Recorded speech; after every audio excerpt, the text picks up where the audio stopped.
جی بالکل، جو بھائی ہم سے کنیکٹ کرنا چاہیں وہ وہاں سے بھی کر سکتے ہیں. اگر کچھ بھائی راشن، میڈیسن اور جو سامان بھی لے کے آنا چاہتے ہیں، ان کی جو ہماری لوکیشن ہے ہمیں ٹھوکر نیاز بیگ پہ سلطان ٹاؤن، یہاں پر ہمیں آ کے مل سکتے ہیں.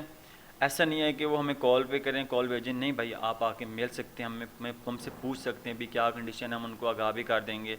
جو بھی امدادی سامان ہے وہ ہمیں یہاں دیں گے. اور ٹھوکر نیاز بیگ پہ سلطان ٹاؤن ہم سارا سامان یہاں پہ اکٹھا کر رہے ہیں، اور جو بھائی تعاون کرے گا اس کا شکریہ ہوگا. چلیں آپ لوگ کیا سمجھتے ہیں، کیونکہ آپ نے بتایا 2010 میں بھی سیلاب آیا، وہاں پر کئی نقصان ہوئے وہاں پر، تو اب پھر ظاہر ہے تباہ و برباد، پھر ظاہر ہے انسان کو کھڑے ہوتے ہوتے سالوں لگ جاتے ہیں، پھر 5 سال 10 سال بعد پھر خدا نخواستہ ایسی آفت آ جائے، تو آپ کیا سمجھتے ہیں وہاں پر اس کا حل کیا ہے؟ سر یہ جو ہل ٹورنٹ کا پانی ہے نا، جو فلیش فلڈ پہاڑوں سے آتا ہے، اس کو تو ہم الٹا نقصان کے بجائے یوزفل بنا سکتے ہیں.